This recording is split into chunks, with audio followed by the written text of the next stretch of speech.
Manhaj tafwid ulama salaf dan ahli hadis. Ada dua manhaj ulama salaf dan ahli hadis dalam memahami ayat-ayat dan hadis-hadis mutasyabihat seperti istawa, nuzul, maji, ityan, dan lain-lain, yaitu manhaj tafwid dan manhaj ta'wil. Manhaj tafwid maksudnya menyerahkan pengetahuan maknanya kepada Allah. Artinya hanya Allah yang tahu makna yang sebenarnya, tanpa takyif, menetapkan cara dan keadaan, dan tanpa tasbih, menyerupakan Allah dengan makhluk. Manhaj tafwid ini yang diikuti oleh Ahlus Sunnah wal Jamaah dan diuraikan oleh Al-Imam Al-Baihaqi dalam kitab-kitabnya, seperti Al-I'tiqad, Al-Asma' was Sifat, dan Syu'abul Iman. Sebagian Salafi Wahabi berusaha menyebarkan kebohongan kepada umat Islam dan mengatakan bahwa Imam Al-Baihaqi dalam kitab-kitabnya mengikuti manhaj isbat yang digunakan oleh kaum Mujassimah, golongan yang menjasmanikan Allah, yaitu Salafi Wahabi yang mengartikan teks-teks mutasyabihat dengan pengertian literal atau zahir.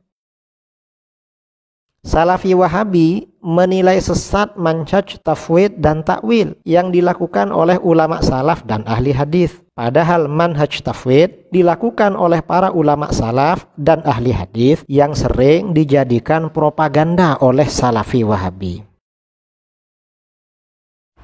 Kemudian dia menyebutkan kitab Syarah Aqidah Wasatiyah. Ya baca kitab ini. Saya kira ninja nggak baca, takut baca. Saya kira ninja nggak baca, takut baca. Saya kira ninja nggak baca, takut baca. Kalau dibaca kejebak paham Wahabi. Manhaj tafwid Al-Imam Ahmad bin Hanbal radhiyallahu an. Dalam kitab Lum'atul I'tiqad Al-Hadi ila Sabilir Rasyad karangan Al-Imam Muwaffaquddin Ibnu Qudamah Al-Maqdisi, ada riwayat dari Imam Ahmad bin Hanbal di mana disebutkan qala al-Imam Abu Abdillah Ahmad bin Muhammad bin Hanbalin radhiyallahu an fi qaulin Nabi sallallahu alaihi wasallam innallaha yanzilu ila sama'id dunya au innallaha yura fil qiyamah wa ma ashbaha hadhil ahadits nu'minu biha wa nusaddiqu biha bila kaifin wala ma'nan wala naruddu syai'an minha wa na'lamu anna ma ja'a bihi ar-rasulu haqqun wala naruddu ala rasulillah sallallahu alaihi wasallam.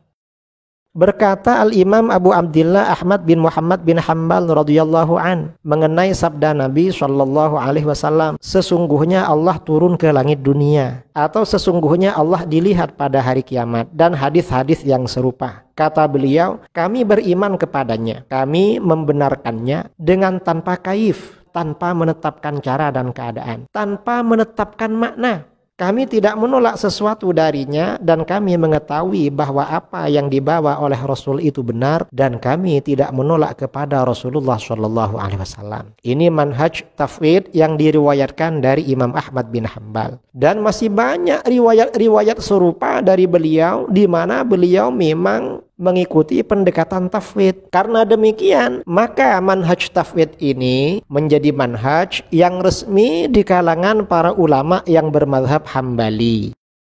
Ini contohnya di dalam kitab Qalaidul Iqyan fi Ikhtisari Aqidat Ibn Hamdan. Ini kitab ini meringkas akidahnya Imam Ibnu Hamdan, seorang ulama bermadzhab Hambali yang terkenal pada abad ke-7 Hijriah. Diringkas oleh ulama abad ke-11 Hijriah, Al-Imam Ibnu Balban Al-Ba'li Ad-Dimashqi Al-Hambali. Dalam kitab ini pada halaman 98 dan syarahnya halaman 174 disebutkan fakullu ma sahha naqluhu 'anillah aw rasulihi sallallahu alaihi wasallam aw jami'a ulama'i ummatihi wajaba qabuluhu wal akhdhu bihi wa imraruhu kama jaa'a wa illam yuqal ma'na.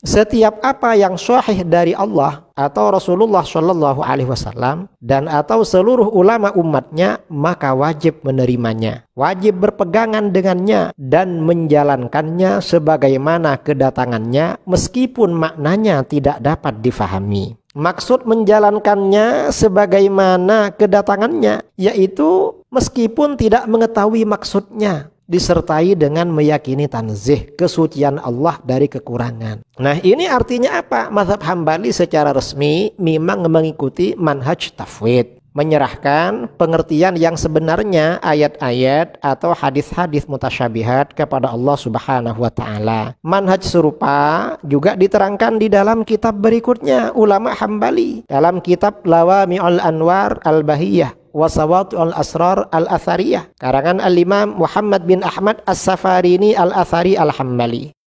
Juz 1 halaman 107 ada juga penjelasan yang sama. Dan ini manhaj tafwid ini bukan hanya Imam Ahmad bin Hambal, tetapi ini memang manhaj yang berlaku umum di kalangan ulama salaf. Misalnya Al-Imam At-Tirmidzi di dalam kitabnya Al-Jami'ul Kabir atau yang dikenal dengan As-Sunan At-Tirmidzi, beliau berkata, wal madhhabu fi hadza 'inda ahli ilmi minal a'immati mithli Sufyan ats-Tsauri wa Malik ibn Anas wa Ibn al-Mubarak wa Ibn Uyainah wa Waqi' wa ghairihim annahum rawaw hadhihi al-ashya' thumma qalu turwa hadhihi al-ahadits wa nu'minu biha wa la yuqal kaif wa hadha alladhi ikhtarahu ahlul hadits ay yarwu hadhihi al-ashya' kama ja'at wa yu'manu biha wa la tufassaru wa la tutawahhamu wa la yuqalu kaif wa hadha amru ahli al-ilmi alladhi ikhtaruhu wa dhahabu ilaih. Mazhab dalam hal ini menurut ahli ilmu dari para imam seperti Sufyan ats-Tsauri, Malik bin Anas, Ibnul Mubarak, Ibnu Uyainah, Waqi' dan lain-lain, bahwa mereka meriwayatkan hadis-hadis ini, kemudian mereka berkata, hadis-hadis ini diriwayatkan, kita beriman kepadanya dan tidak boleh dikatakan kaif, bagaimana cara dan keadaannya. Ini yang telah dipilih oleh ahli hadis, yaitu hal-hal ini diriwayatkan sebagaimana kedatangannya, diimani, tidak ditafsirkan, artinya tidak dijelaskan maksudnya, tidak diasumsikan, apalagi diyakini, dipastikan maknanya, dan tidak dikatakan kaif, bagaimana cara dan keadaannya. Ini pendapat ahli ilmu yang mereka pilih dan mereka ambil. Ini penjelasan Imam At-Tirmidzi. Artinya apa? Manhaj tafwid ini tidak hanya diceritakan oleh Al-Imam Al-Baihaqi. Karenanya apa yang ditulis oleh Imam Al-Baihaqi dalam kitab Al-I'tiqad wal Hidayah ila Sabilir Rasyad maupun dalam kitab Al-Asma' was Sifat tentang manhaj tafwid, ini manhaj yang sudah populer berlaku umum di kalangan ulama salaf. Misalnya di dalam kitab Al-Asma' was Sifat, Imam Al-Baihaqi mengutip dari gurunya Imam Abu Bakar bin Furak, wa hakal Ustaz Abu Bakr bin Furak hadhihi at-tariqah an ba'di ashabina annahu qala istawa bima'na ala thumma qala wa la yuridu bidzalika uluwan bil masafati wat tahayyuz wal kauni fi makanin mutamakkinan fi. Al-Ustaz Abu Bakar bin Furak menceritakan metode ini dari sebagian sahabat kami, bahwa ia berkata istawa itu bermakna ala, artinya tinggi dan luhur. Kemudian Ibnu Furak berkata menjelaskan, dan iya, sahabat kami itu tidak bermaksud dengan tinggi tersebut pada tinggi dengan arti jarak, bertempat dan berada dalam satu tempat seraya menetap di situ. Yang dimaksud tinggi bukan itu. Tinggi di sini seperti dijelaskan oleh Imam Al-Baihaqi di bagian awal kitab-kitab beliau dan diuraikan pada bagian ulu di episode sebelumnya. Nah, ada yang bertanya, siapa sebenarnya sebagian sahabat kita Ahlus Sunnah wal Jamaah yang menafsirkan, melakukan takwil istawa dengan ala? Lihat dalam Sahih Bukhari. Imam Bukhari di dalam Sahihnya meriwayatkan, ternyata yang mengatakan waqala Mujahid istawa ala alal arsy. Imam Mujahid, muridnya Ibnu Abbas, ulama tabi'in, berkata istawa artinya ala, tinggi. Kemudian di dalam kitab I'tiqadul Imamil Munabbal Abi Abdillahi Ahmad ibn Hanbal, kitab ini ditulis oleh Al-Imam Abil Fadl Abdul Wahid At-Tamimi, seorang ulama terkemuka mazhab Hambali, wafat tahun 410. Dalam kitab ini diceritakan perkataan-perkataan Imam Ahmad. Beliau meriwayatkan wa kana yaqul fi ma'nal istiwa huwal 'ulu wal irtifa. Al-Imam Ahmad bin Hanbal berkata mengenai makna istiwa, yaitu al-'ulu wal irtifa, tinggi dan luhur. Nah, ini artinya apa? Riwayat dari Imam Ahmad bin Hanbal, ternyata beliau melakukan tafsir atau takwil terhadap lafadz istiwa. Kesimpulan, Dari keterangan di atas, tafwid adalah manhaj dalam memahami Al-Quran dan Sunnah yang diikuti oleh mayoritas umat Islam sejak generasi salaf yang soleh dan ahli hadis dalam tujuan tanzih, tujuan menyucikan Allah dari kekurangan dan menyucikan Allah dari menyerupai makhluk. Di antara mereka yang mengikuti manhaj tafwid adalah para ulama dari generasi salaf seperti Imam Abu Hanifah, Malik, Asy-Syafi'i, Ahmad bin Hanbal, Sufyan Ats-Tsauri, Ibnu Uyainah, Ibnul Mubarak, Al-Bukhari, Muslim, At-Tirmidzi dan lain-lain radhiyallahu anhum. Manhaj tafwid kemudian diikuti oleh mayoritas umat Islam Ahlus Sunnah wal Jamaah dari kalangan Asy'ariyah, Maturidiyah dan Hanabilah yang masih murni. Nah, manhaj tafwid dalam pandangan Mujassimah dan Salafi Wahabi. Bagaimana Salafi Wahabi atau Mujassimah memandang manhaj tafwid yang berlaku umum di kalangan ulama salaf? Kemudian dia menyebutkan kitab Syarah Aqidah Wasatiyah. Ya baca kitab ini, sekarang mungkin nggak baca, takut baca. Kalau dibaca kejebak paham Wahabi. Ya baca kitabnya Syarah Aqidah yang punya Syekh Sulaiman itu menang. Gimana penjelasannya? Kan terbantah dengan dalil-dalil kalau mampu. Kan terbantah dengan dalil-dalil kalau mampu. Kan terbantah dengan dalil-dalil kalau mampu. Nah, di dalam kitab ini Syarah Aqidah Wasitiyah, Syekh Utsaimin berkata, wa ala kulli hal la syakka anna alladhina yaqulun inna madhhab ahli sunnati huwa at-tafwid annahum akhta'u lianna madhhab ahli sunnah huwa itsbatul ma'na wa tafwidul kayfiyah wal yu'lam anna al-qawla bit tafwid kama qala Ibnu Taimiyah min syarri aqwali ahli al-bid'ah wal ilhad. Bagaimanapun tidak ada keraguan bahwa mereka yang berkata sesungguhnya mazhab Ahlus Sunnah adalah tafwid, mereka sebenarnya salah. Karena mazhab Ahlus Sunnah itu menetapkan makna dan menyerahkan kaifiyah, cara dan keadaan kepada Allah. Ketahuilah bahwa pendapat tafwid sebagaimana dikatakan oleh Ibnu Taimiyah termasuk paling buruknya pendapat ahli bid'ah dan ilhad alias kufur. Halaman 93 juz 1. Kesimpulannya bagaimana?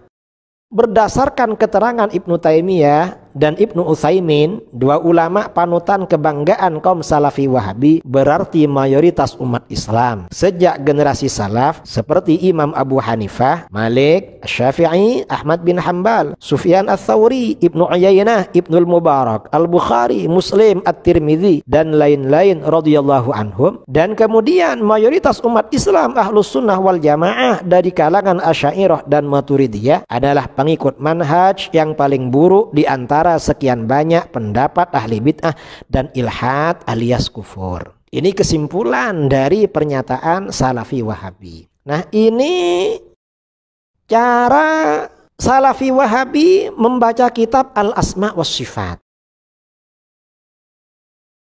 Kemudian di sini juga ditanya, ya, qultu ala hadhi tariqah min sizzat wa qilama ya, di sini disebutkan wahakadu bahkan mufarraq fi tariqah an ba'di ashabina, juga sebagian dari mufarraq menukilkan dari sahabat kami, istawa bi ma'na ala, istawa bi ma'na ala, ya, tinggi. Walidu bidzalika uluwan bil masa wa tahayyuz. Nah, itu dinafikan sifat kaifiyah sifat yang maksudnya seperti makhluk itu, ya. Nah, ternyata si Salafi Wahabi ini membaca kitab ini tidak dijelaskan semua. Yang berwarna merah ini beliau tidak menjelaskan. Mengapa? Ya bisa jadi beliau kurang memahami maksud yang tulisan merah ini. Kalau memang karena kurang memahami, sebaiknya yang rajin belajar lagi. Boleh jadi beliau itu memahami karena katanya beliau doktor. Cuma setelah dibaca ternyata bertentangan dengan akidahnya sendiri. Berarti kalau begitu beliau ini bertaqiyah, menyembunyikan sesuatu dan berbohong. Kalau memang beliau ini berbohong atau bertaqiyah, sebaiknya segera bertaubat. Jangan dibiasakan berbohong. Terjemahannya perkataan Imam Ibnu Furak. Dalam kitab Al-Asma wa Sifat, Al-Ustaz Abu Bakar bin Furaq menceritakan metode ini dari sebagian sahabat kami, bahwa ia berkata istawa itu bermakna ala, tinggi dan luhur. Kemudian Ibnu Furaq berkata, dan ia tidak bermaksud dengan tinggi tersebut pada tinggi dengan arti jarak, bertempat dan berada dalam satu tempat seraya menetap di situ. Kemudian cara lagi Ustadz Salafi Wahabi membaca kitab Al-Asma wa Sifat. Kemudian juga disebutkan di sini, ya.